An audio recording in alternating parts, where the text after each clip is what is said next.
我们常常说养儿防老，许多人辛苦打拼一辈子，退休后最寄望的就是血浓于水的亲情，以及那间自己缴了半生贷款住了几十年的房子。然而高雄有位65岁的张伯伯，却在晚年亲身体会到现实的残酷。他月领5万元退休金，本以为能安享余生，结果只因当年一个出于为儿孙好的决定，失去了一切，晚景变得凄凉浅淡。他常常感叹，我真是不该做错那个决定，这一刻实在太痛苦了。今天我们就来聊聊张伯伯的故事，看看到底发生了什么事。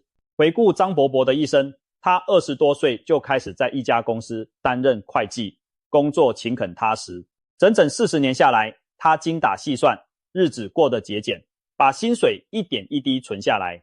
在30多岁时，他咬牙贷款买下了一栋属于自己的房子，几乎用掉半辈子才将房贷还清。张伯伯和妻子含辛茹苦地把儿子拉扯大，在高雄这座城市一步一脚印地筑起自己的小家庭。可惜的是，几年前老伴因病去世，晚年生活中他能依赖的亲情就只剩下这独生儿子一家人。2020年，张伯伯60岁，正式办理退休。退休时，他每月可以领取约5万元的新台币退休金。由于房贷早已还清，他几乎没有经济压力，生活看似无忧无虑。亲友们都说他有福气，有自己的房子，有稳定的收入，儿子也已成家立业，本该是享清福的时候了。张伯伯自己也满心期待，觉得总算熬到头，以后的日子可以过得轻松自在些，也有更多时间享受天伦之乐。然而天有不测风云，就在他退休不久，突如其来的疫情打乱了一切。张伯伯的儿子30多岁，结婚育有一个年幼的孙子，原本经营着一家小餐馆养家糊口，哪知2020年前后严重的疫情重创餐饮业，儿子的餐馆生意一落千丈，客源断绝，撑不了多久就面临倒闭。他为了周转还欠下了一笔债务，一家人的生活陷入困境。看着儿子夫妻愁云惨雾，孙子也跟着吃苦，张伯伯这个当父亲的心急如焚。他想，身为人父，怎能坐视儿女受难？自己的退休生活再重要，也比不上儿子一家温饱重要啊。于是张伯伯毅然做出了一个重大决定，卖房就子。他咬咬牙，决定将自己住了大半辈子的房子出售套现。那栋房子是他年轻时打拼买下，又花了几十年还清贷款的安身立命之所。可此刻他顾不了那么多，他很快就把房子卖掉，换得了数百万元的现金。拿到钱后，他几乎把绝大部分积蓄都拿出来支援儿子，先是替儿子还清了债务，解了燃眉之急，又提供资金让儿子转型重新创业，希望儿子东山再起，渡过难关。至于自己，张伯伯只保留了很小一部分钱准备做生活费。他心想，反正我每个月还有退休金可以用，花销不大，留太多钱在手上也没用，不如都给孩子渡过难关。就这样，他把后半生的经济保障几乎全部奉献了出来。儿子媳妇对张伯伯的牺牲表面上非常感激，连声说着，爸，您为我们做这么多，我们一定会好好孝顺您。他们也体谅张伯伯因卖房后暂时无处可去，便主动提议，爸爸，您干脆搬来跟我们一起住吧，我们一家人住一起，互相也有个照应。张伯伯听了心里一暖。老伴过世后，他其实很怕独居的孤单，如今儿子主动邀请同住，他觉得一家团圆也不错。于是他欣然同意，带着简单的行李搬进了儿子一家居住的房子，开始了3代同堂的新生活。最初的一段日子似乎恢复了往日的温馨，经济危机解除了，儿子儿媳的笑容也多了起来，对父亲颇为恭敬孝顺。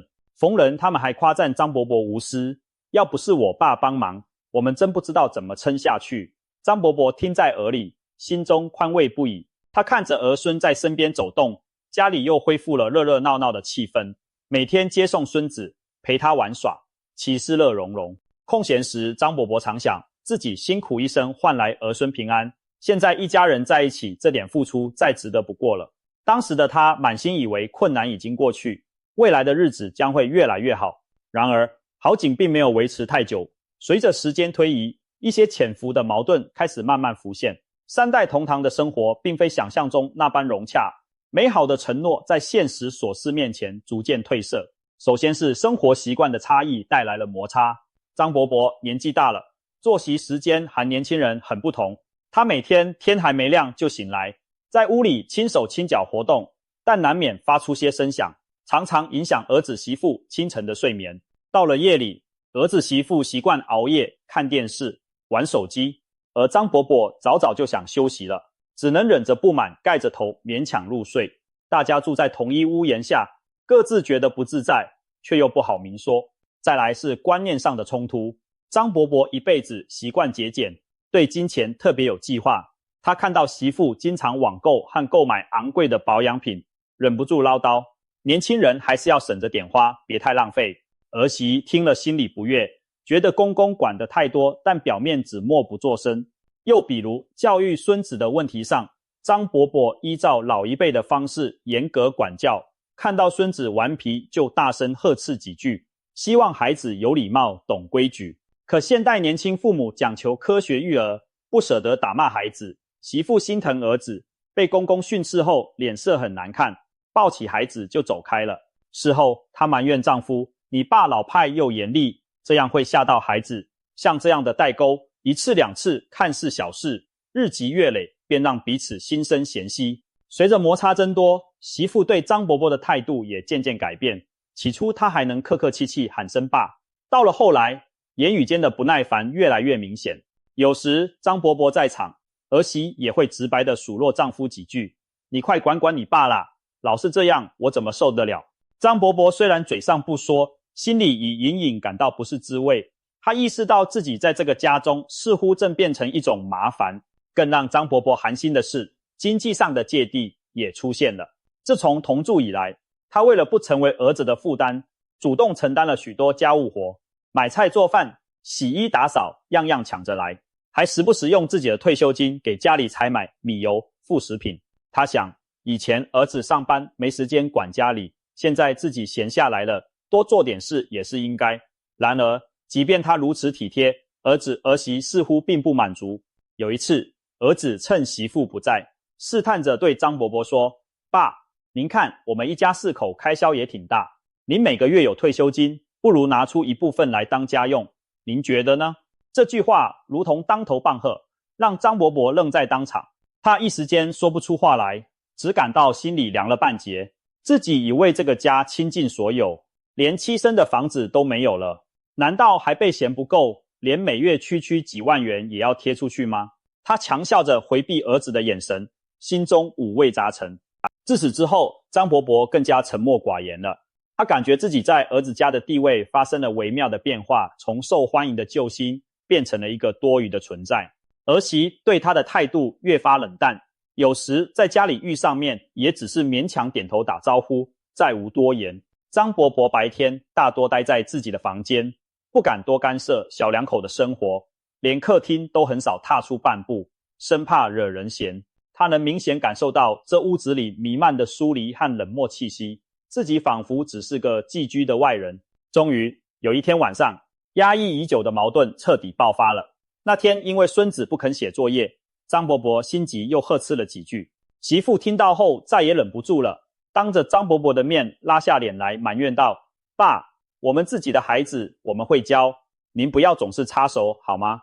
张伯伯一愣，没想到媳妇会直接冲他发火，尴尬之下只好住口走回房间。但这次冲突让双方的情感彻底撕破了脸。深夜，张伯伯隐约听见儿子和媳妇在客厅低声争执，只听媳妇激动地说，你爸这样我真受不了了，我们总不能一直一起住吧，他又不是没钱，为什么不自己出去住？儿子小声安抚着什么，语气中也透着为难。墙那头的对话字字刺痛着张伯伯的心，他辗转反侧，一夜未眠。原来儿子媳妇早有打算，想让自己搬出去，只是一直不好开口。直到今日，媳妇终于说出了口。这时候张伯伯才真正明白，在儿子家他已经被视为累赘。他回想起几年前那个关键的抉择，悔意如潮水般涌来，自己当初为了孩子好，把房子和钱都给了出去，到头来换来的竟是这种下场。他心如刀割，老泪无声滑落。那一夜，他仿佛一下子老了10岁。第二天清晨，天刚蒙蒙亮，张伯伯就默默收拾行李。他没有再跟儿子夫妻多说什么，只留下一句我搬出去住一阵子的话，便独自拖着小小的行李箱离开了这个曾经寄托了他无数期望的家。走出家门的那一刻，他的背影显得格外孤独沧桑。大街上车辆匆匆，人们各自赶路，没人注意到这位满头白发的老人正提着行李四处张望。他忽然茫然失措起来，自己能去哪里呢？曾经有房有家的他，如今竟落得无处容身。那天傍晚，张伯伯拎着行李来到附近一座小公园，他在长椅上坐下，看着天色一点点暗下来，街灯昏黄地亮起，眼前的世界既陌生又凄凉。他一辈子循规蹈矩，从没想过有朝一日会流落街头。夜风徐徐，吹在身上竟有些冷意。他这才发现自己连件像样的外套都没带。望着不远处高楼中每家每户透出的灯火，他的心仿佛被什么堵住了。那些窗户后是别人温暖的家，而自己呢？家没了，亲人也远了，所拥有的一切似乎在瞬间化为乌有。张伯伯忍不住流下泪来，他不停地问自己，我到底做错了什么？为什么会弄到如此地步？可惜无人能回答他这满腹的悲苦。接下来的几天里，张伯伯过得异常艰难。他没有立即找到合适的落脚处，又拉不下脸去向亲友求助，只能暂时在外头将就过活。白天，他拖着行李箱在公园、车站之类的公共场所消磨时间。到了深夜，他寻觅那些24小时营业的速食店、超商，买一杯最便宜的饮料，坐着过夜。即使有每月5万的退休金卡在身上，他也舍不得去住旅馆。一来他想省点钱，二来他的心早已跌入谷底，满脑子都是悔恨与悲凉，哪还顾得上身体舒不舒服？就这样，张伯伯经历了几夜难挨的漂泊。每当拂晓，他从速食店的座椅上站起来，浑身骨头都因久坐而僵硬酸痛。看着店员同情的眼神，他只有强撑着笑脸快步离开。内心的苦楚无处诉说，所幸在外漂泊了几天后，张伯伯终于租到了一间廉价的小套房。那是一栋老公寓隔出来的单间，空间狭窄破旧，但对他来说已经是此刻唯一的安身之所了。他总算有了一个遮风避雨的地方，可以稍微睡个稳当觉，不必再担心半夜被巡警当游民盘问。搬进小套房的那天夜里，他关上门，四下一片死寂，只有墙角的白炽灯发出幽暗的光。这和从前那舒适温馨的家相比，简直判若两地。张伯伯苦笑了一下，房子是自己的，却没有一丝家的感觉。从前推开家门，客厅里总有家人的欢声笑语，而现在这窄小的租屋里只剩他形单影只的身影。转眼又过了几年，如今张伯伯依然孤身一人生活在这间简陋的小屋里。今年他65岁了，每个月的退休金5万元依旧准时发放，钱对他而言已不成问题，基本的生活开销绰绰有余。物质上他不愁吃穿，没有债务压力，也领着不少人羡慕的退休金。然而他的晚年生活却一点也谈不上幸福，没有家人陪伴，没人关心问候，日子过得枯燥而凄清。每天清晨，张伯伯早早的醒来，睁眼就面对狭小的房间四壁，偌大的沉默让他感到窒息。过去他省吃俭用惯了，现在手头其实有闲钱，却也提不起劲去改善生活品质。他依然过着极为节俭的日子，早餐随便馒头配开水，舍不得去馆子吃碗热乎乎的面。天热了也不怎么开冷气，怕电费太高，衣服穿的还是退休前的旧衣。按理说每月5万的收入足够他活得舒适一些，但张伯伯完全没有那份心情。钱虽在，他却常觉得心里空荡荡的，那种孤独和悔恨交织的滋味，不是金钱能填补的。有时傍晚，他会踱步到附近公园，看着别的老人由子女搀扶散步，嬉戏孙儿，他的心便阵阵刺痛，不得不快步离开。因为那一幕幕天伦之乐，只会让他联想到自己的凄凉。曾几何时，他也幻想过晚年儿孙满堂，共享天伦。那时他想，即便物质上不算富裕，但只要子孙陪伴左右，就是人生最幸福的事。可如今，他才真正懂得，晚年的幸福不仅取决于钱有多少，更取决于身边有谁陪伴。没有亲情关爱，再多的钱也只会换来空虚。张伯伯现在每一天都在反思自己当年的选择是对是错。他无数次问自己，如果时光倒流回到退休那年，我还会不会把房子卖了，把积蓄给出去？每当想到这里，他内心就涌起深深的懊悔和痛楚。他承认自己当初是一时心软，一心只为了儿子着想，却完全忽略了为自己留后路。他说，我是一番好意，没想到竟换来这种下场。说到这里，他常常老泪纵横，哽咽难言。更让他伤感的是，父子间原本亲厚的感情，如今也变得疏远淡薄了。刚搬出去那阵子，儿子每周还会打电话问候一下，带孙子来看望他。然而没过多久，儿子的问候便越来越少。逢年过节，儿子也仅是象征性的送点礼物，打通电话，没有再主动提接他团圆过节。父子俩之间仿佛隔着一层看不见的墙，谁都没有再提同住或照料的事。张伯伯感觉得到，儿子对自己既有一丝愧疚，又有更多的如释重负。或许在儿子心中，父亲已经安排好了自己的生活，彼此就不用再多牵挂。每当想到这里，他的心就阵阵发凉。这就是他以为无比可靠的亲情吗？付出了一切，到头来竟换得如此冷淡的结果。经过这些变故，张伯伯深刻地领悟到了一件事，养儿防老并不是绝对可靠的保险。传统观念里，大家总觉得子女是父母的未来依靠，但现实往往不如人意。现代社会中，子女长大成家后，有自己的事业和家庭要忙，有时难免无暇照顾年迈的父母。一些年轻人即便心有余而力不足，也可能逐渐冷落了双亲。还有些更让人心寒的例子是，父母辛苦一辈子攒下的养老钱，被子女以各种理由坑，得所剩无几。最后老人不但没能倚靠孩子，反而因过度支援子女，导致自己晚景凄凉。心酸的事实就是，人老了，儿女未必靠得住，自己的晚年幸福终究还是得靠自己。张伯伯的遭遇绝非个例，在我们周围，类似的故事并不少见。新闻报道中时常出现老人过早将房产、存款转给子女，结果子女不奉养父母，甚至将其赶出家门的事件。据统计，台湾有超过100万户的长者过着独居生活，其中有的人是因子女常年在外地，晚年不得不独居，也有一些则是像张伯伯这样，因种种家庭矛盾，最终老年落单。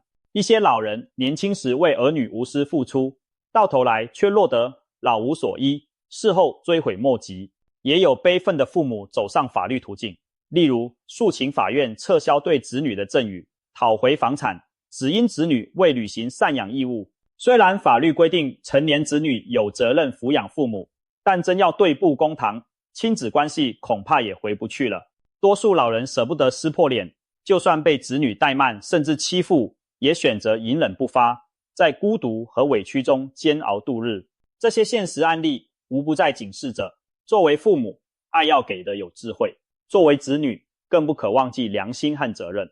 张伯伯用自己的亲身经历，为我们上了深刻的一课。他常对后辈们说，人老了，一定要留点钱防身，别把一切都给了孩子。没留后路的晚年，苦起来真是苦不堪言啊！这肺腑之言，是他付出沉重代价换来的教训。对广大父母辈的人而言，张伯伯的故事值得深思。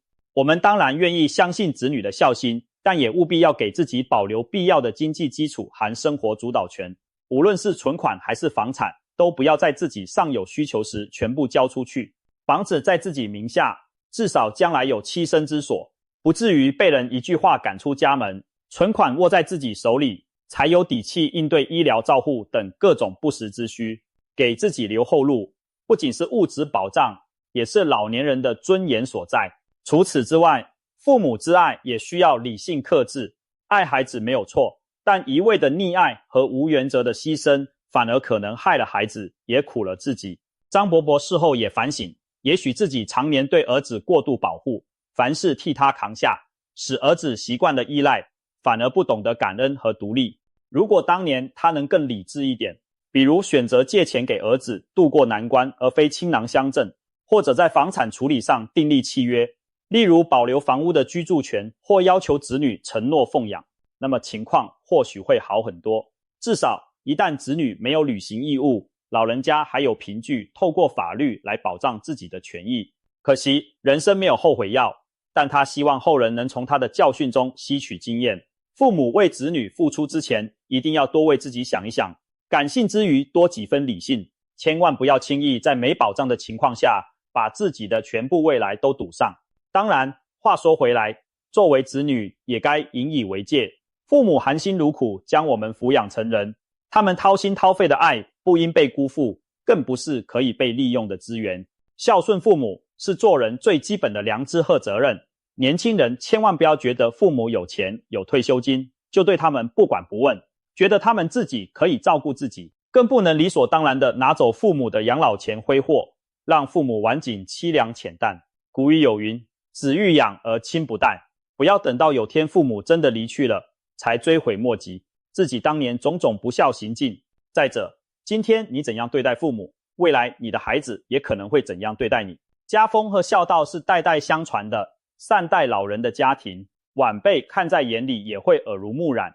反之，如果让不孝在家庭中上演，终有一天恶果可能循环落在自己头上。所以说，无论多忙多辛苦，都请多关心体谅自己的父母长辈，千万别做出忘恩负义的事。张伯伯的故事发人深省，月领5万的退休金，在表面上看来是一笔优渥的收入，但它并不能完全保障幸福的晚年。一个错误的决定，足以在亲情的世界里掀起巨浪，让再多的钱也无法弥补心灵的创伤。对张伯伯而言，这教训实在太痛了。他用失去房子和家庭的代价换来醒悟，也希望这段经历能成为别人的借鉴。晚年生活是否安乐，往往取决于我们年轻时所做的抉择和准备。愿我们每个人都能汲取这沉重的教训，爱要有度，亲情需珍惜，更要给自己留一份保障和退路，别让养儿防老变成养儿防不了的遗憾，别等到风烛残年才追悔当初。如果我们能早点明白这个道理，就不必像张伯伯那样带着无尽的悔恨度过余生。